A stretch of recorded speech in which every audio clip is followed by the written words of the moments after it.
In a sleek, modern office building in downtown San Francisco, rising 40 stories high, Emily Carter stood facing a large window on the top floor. It was the 23rd of December at 3 p.m. She silently watched as the falling rain transformed the usually bustling financial district into a quiet, reflective world. Her desk was piled high with investment analysis reports for the year's end, and her walls were adorned with numerous accolades. At 40, Emily was recognized as one of the most exceptional senior analysts at the financial firm. Will everything really go well tomorrow? She muttered to herself with a sigh, her usually confident demeanor wavering. It had been 15 years since her father's passing. During that time, Emily had immersed herself in her work to sustain herself. Her income of $180,000 and carefully managed savings were proof of her efforts. A new notification appeared on her smartphone. It was the latest social media post from her brother Jason, flaunting a new luxury watch with the caption, "Life is amazing number, lavish living number, happy family." Another new watch? Emily frowned. Her brother had been squandering their father's inheritance as if it would last forever. His wife, Chloe, was of the same ilk, posting pictures of designer bags and accessories almost daily. Her mother, Linda, and stepfather, Richard, also lived a lavish lifestyle in an upscale residence in Miami. The night before, Emily had received a familiar call from her mother, as usual, about money. "Emily, listen." Her mother's voice had a sharp tone. "Jason wants to buy a new car. He needs a down payment." "All right, I'll transfer it again," Emily responded, clearly having acceded to similar requests many times before. She supported her parents' extravagant lifestyle and assisted her brother financially. From her desk drawer, she took out a photo, the last Christmas with her father. The picture was taken in the hospital, and though he was frail, he had a warm smile. "Dad, I'm trying hard," she whispered to the photo before shifting her gaze to a reservation confirmation next to it. The high-end resort in the Sierra Nevada mountains, Summit Lodge. She had booked 3 suites at $900 per night for the Christmas period, totaling about $10,000. It was a significant decision, even on her income. This trip wasn't just a family vacation for Emily. It was the last chance to mend her relationship with her family. By bearing all costs and creating time to spend with the entire family, she hoped something might change. The office phone rang. It was a confirmation call from Summit Lodge. They wanted to make final arrangements for her stay starting tomorrow. Emily straightened up, switching to her usual professional mode. "Yes, Emily here," she said. Regarding tomorrow's matter while on the phone, Emily looked out the window again. It was a winter afternoon filled with mixed feelings of anticipation and anxiety. In the center of Emily's room, a Prada suitcase was only half packed on the bed. A dark blue cashmere sweater she planned to wear the next day was neatly folded. While not a $30,000 sweater, its high-quality material and simple design reflected Emily's tastes and life philosophy. "Is this the right outfit?" she murmured, holding the dark blue sweater against her chest in front of the mirror. Chloe always wore the latest designer brands, and her mother had grown to prefer flashy clothes to match Richard's luxurious tastes. The phone rang. It was Daniel. "Is everything progressing?" His voice carried its usual kindness, tinged with concern. "Yes, mostly," Emily replied, sounding a bit tired. "I've given the staff at Summit Lodge special instructions. Contact me immediately if anything happens." Daniel was a renowned hotel chain owner in the U.S., and Summit Lodge was one of his luxury resorts. They had met at an investors' conference 2 years ago and had been building a steady relationship since. "Thank you, but it'll be okay," Emily continued as she walked towards the window. "I believe this time will be different. This trip will change something." After hanging up the phone, Emily sat down on the sofa in her living room. A photo of her last moment with her father was placed on the coffee table. It was 15 years ago, just before her father passed away in a white hospital room. Her emaciated father had gently held Emily's hand and said, "You're strong. You're the only one I can trust to take care of the family." With those words in her heart, Emily had studied relentlessly, graduated from college with excellent grades, and made her way up in the world of finance. She worked as hard as her male colleagues, and reached the position of senior analyst at a financial firm in her early 30s. Meanwhile, her brother Jason had dropped out of college following their father's death and, with the indulgence of his stepfather, continued to live off the inheritance. After getting married, he and his wife Chloe maintained a luxurious lifestyle. Emily's smartphone vibrated with a message from Jason. "You're picking me up tomorrow morning, right? Don't oversleep." His typically arrogant tone came through even in text. Emily briefly replied, "Of course." She had mixed feelings about using her own car for transportation. Typically, Jason used premium taxi services and hardly ever drove his own car. Looking at the clock, it was already past 10 p.m. She had to pick up her family early the next morning. Emily sighed as she began to organize the rest of her luggage. Whether it was anticipation for tomorrow, her heartbeat quickened slightly. Looking at her father's photo one last time, his smile seemed encouraging. "Tomorrow will surely go well," she murmured to herself, headed to the bedroom. It seemed it would take a while to fall into a quiet sleep with a mix of anticipation and anxiety about the next day. On Christmas Eve morning, San Francisco was enveloped in a glistening world of rain. The clock showed 6 a.m. Emily woke up before her alarm clock rang. "Today is the day," she said to herself as she took a deep breath and got out of bed. She woke up 30 minutes earlier than planned, which was actually better. She wanted to be fully prepared before picking up her family. In front of the large mirror in the bathroom, Emily carefully applied her makeup. Around her neck, she wore a single diamond necklace that was a keepsake from her father. Her simple yet elegant attire reflected who Emily was. Perfect. The confidence she had cultivated over 40 years of life, and the anxiety about the upcoming events subtly intertwined in the mirror's reflection. The underground parking garage of her luxury apartment building was quieter than usual. Most residents were probably still asleep on Christmas Eve morning. Emily's black BMW 7 Series gleamed under the garage lights as she started the car. The navigation system displayed the route. The first destination was the upscale apartment in Nob Hill where her mother and stepfather lived. From there, she would head to Jason and Chloe's new home in Oakland. The roads were clear, but careful driving was necessary due to the rain. When she arrived at Nob Hill, her mother Linda was already waiting at the entrance of the apartment, dressed in a flashy red coat and holding a large Versace bag. Her stepfather Richard got into the back seat without a word. "Good morning, Emily." Her mother's voice had a contrived tone, as if greeting a high-end taxi driver. Next, they went to Jason and Chloe's house in Oakland. The couple had recently moved to an expensive area despite rumors that their inheritance was running low, continuing to keep up appearances. "Emily, you're late?" Jason's voice carried his usual arrogance. Chloe was dressed in a new Versace coat, holding a matching bag. Both looked as if they had stepped out of a fashion magazine. With everyone aboard, Emily carefully took the wheel. Jason sat in the passenger seat, constantly fiddling with his smartphone, probably making another boastful post. The atmosphere inside the car was heavy. Apart from occasional whispers between Linda and Chloe, there was hardly any conversation. After about 2 hours of driving, the rain-soaked peaks of the Sierra Nevada mountains came into view, breathtakingly beautiful, and eased some of Emily's tension. "Ah, you can see it now?" Jason suddenly exclaimed. The luxurious structure of Summit Lodge appeared amidst the rainy landscape. The grand building, styled in Italian Renaissance, displayed a stunning harmony with the surrounding nature. A giant Christmas tree decorated the front entrance, and illuminations sparkled everywhere. Luxury cars arrived one after another, and wealthy families alighted. When Emily parked the car in front of the entrance, a uniformed bellboy approached. From that moment, everything began to change. "You've worked hard to get us here," Jason's voice, icy cold, resonated inside the car. Emily twisted around to look at the back seat. There, she saw her brother with a malicious smirk she had never seen before. Her mother Linda and stepfather Richard averted their gazes while Chloe gave a small smile. Emily instinctively felt that something bad was about to happen. "The driver's job ends here. This hotel is for us, the real family only," Jason declared.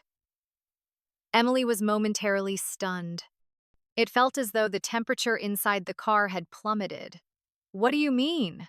Emily's voice trembled slightly. I made the reservations. Oh, the reservations? Jason sneered. They've already been changed just to our names. Her mother looked troubled but said nothing.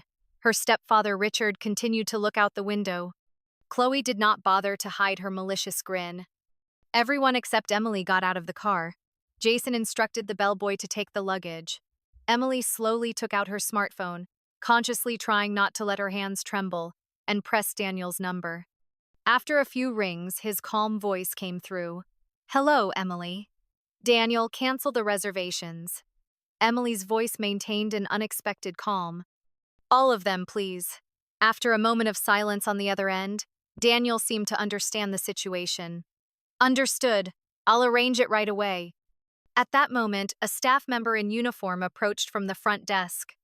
Against the backdrop of rain, the black uniform stood out sharply. From inside the car, Emily watched everything through the window. I'm sorry, we cannot find your reservation, the staff member informed them. The smile vanished from Jason's face. Linda began fumbling through her purse in a panic. Richard turned to face the front for the first time. There must be some mistake. Linda's anxious muttering was audible. Emily slowly rolled down the car window. It's no mistake. Emily's voice was calm. All reservations have been canceled. Goodbye. Emily, wait. Jason's voice carried a note of desperation. It's just a joke, you know that, right? But Emily had already started the engine and grasped the steering wheel. In the rearview mirror, she saw her family standing perplexed. Chloe's expensive boots sank into the rain-soaked ground. Emily, Linda's voice faded with the wind. The car slowly exited the hotel parking lot and began retracing its path. The rain continued to fall. A single tear rolled down Emily's cheek. It was more a tear of liberation than of sorrow. Her smartphone began to ring. It was Jason calling. She ignored it. Then came a call from Linda, ignored as well. Messages started arriving one after another. Why would you do this? It's Christmas Eve.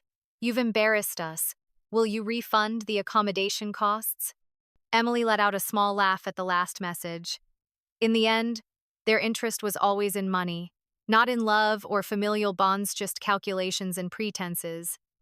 As Emily drove down the mountain, heading towards the city, she decided not to go to her own apartment but instead to Daniel's penthouse. She felt a refreshing sense of clarity reflecting from her expression in the rearview mirror. The streetlights gently illuminated the falling rain, adding a peaceful glow to the festive evening. The quietness inside the car, devoid of any passengers in the back seat, was surprisingly comforting. 2 hours later, Emily's car slid into the underground parking garage of Daniel's penthouse. Stepping into the elevator, she felt a warm sensation spreading inside her chest. It was clear to her that she was headed to the right place. When she opened the door to the penthouse, she was greeted by the warmth of the space and Daniel's presence. The fireplace was already lit, softly lighting up the living room. Emily, are you okay? Daniel asked, his voice filled with deep care. Yes, Emily smiled back. Actually, I feel relieved. Daniel quietly listened while preparing 2 glasses of wine as Emily shared everything. Jason's malicious smile, her mother Linda's evasive gaze, and the actions she herself had taken. Emily, you made the right choice, Daniel assured her from the sofa in front of the fireplace. But I ruined their Christmas because of me, Emily muttered, gazing at the wine glass in her hand. That's not true. Daniel's voice was gentle yet firm. They ruined their own Christmas. You just protected your own worth.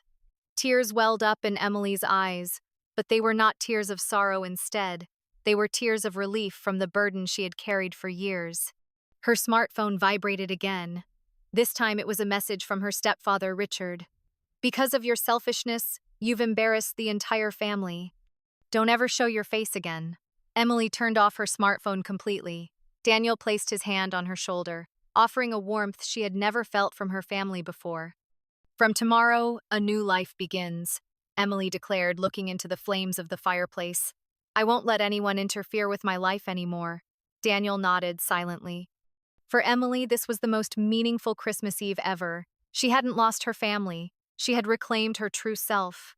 The keepsake necklace from her father softly glittered in the light of the fireplace.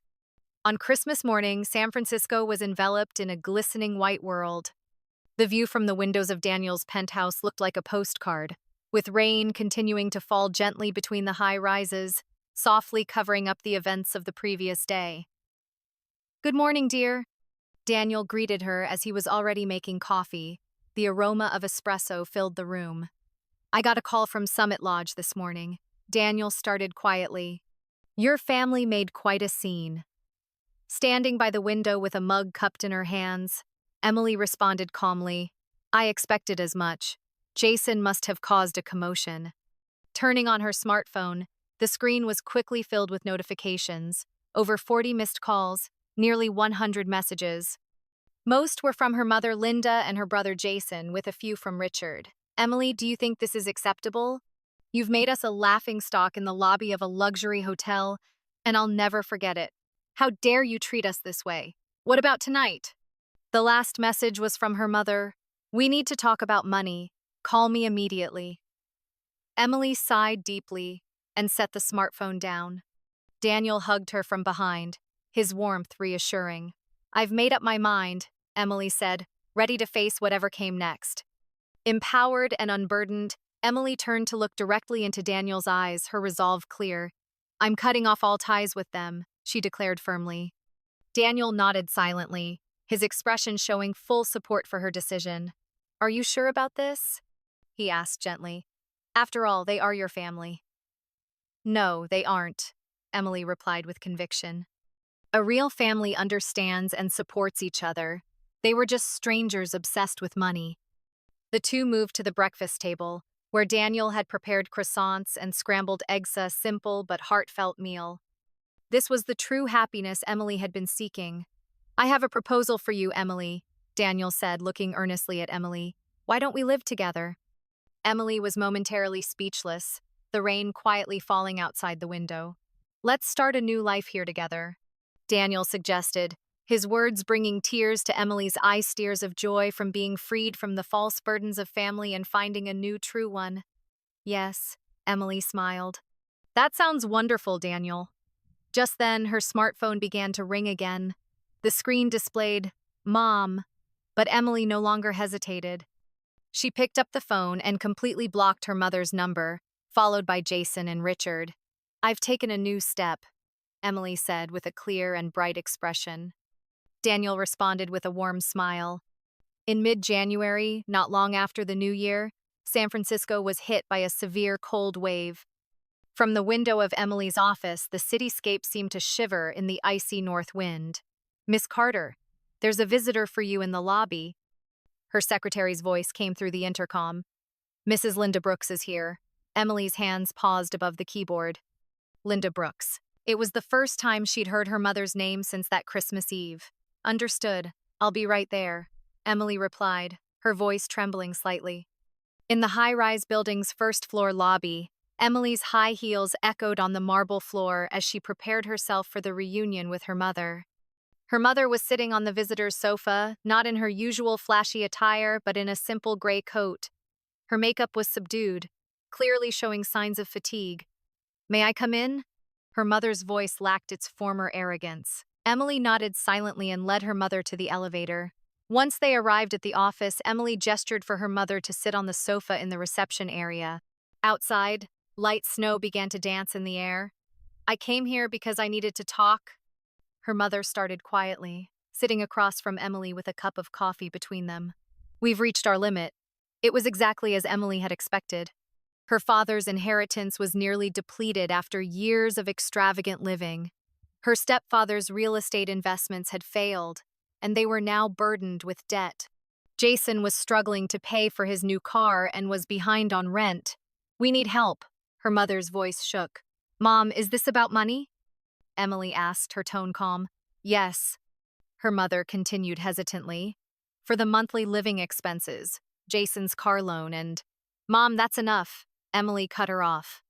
"Mom, I'm no longer the family bank. I've chosen to live my own life." Her mother's expression clouded over, a stark contrast to the clear resolve in Emily's eyes. "But we're family. What does real family mean anyway?" Emily asked quietly. "During Christmas, you all treated me like a chauffeur. You said nothing when Jason gave me that spiteful smile. Is that family? A heavy silence filled the room. Listen, Emily, her mother Linda said tearfully, I truly regret what happened that day, but right now I'm really in trouble. I need your help. Emily slowly stood up and walked to the window, gazing out at the view. The building that her father once managed could be seen in the distance. Mom, go home, Emily said without turning around, and don't come back again. My life is mine, Emily. Goodbye, Mom. Her mother seemed to want to say more, but ultimately stood up in silence. The sound of the door closing echoed in the room. Emily sighed deeply as she returned to her desk and touched her father's keepsake necklace. Strangely, something heavy inside her chest felt a bit lighter. The arrival of spring had transformed the San Francisco scenery. From the window of Daniel's penthouse, the park was alive with blossoms in full bloom. Emily held her morning coffee and gazed at the scene. Emily, what are you thinking about? Daniel asked gently from behind her. Just a lot of things, Emily replied, turning to smile. In these 3 months, my life has changed so much. Indeed, the changes were significant. She had announced her engagement to Daniel, and she had been promoted to head of her department at the financial firm. As the leader of a new project team, her talents were fully recognized. There had been no contact from her mother, and Jason's flashy social media posts had disappeared. Later, she heard from a colleague that they had moved from a luxury apartment to a modest one, now living a simpler life. Any regrets? Daniel asked as he stood beside her, looking at the cherry blossoms. None at all. This is the path I've chosen, Emily replied, touching her father's keepsake necklace. True family isn't necessarily about blood relations, Emily thought to herself. It's about understanding and supporting each other. At dusk, in a fancy restaurant where she had met Daniel, he had important news. We're going to expand with a new hotel chain on the West Coast, Daniel said happily.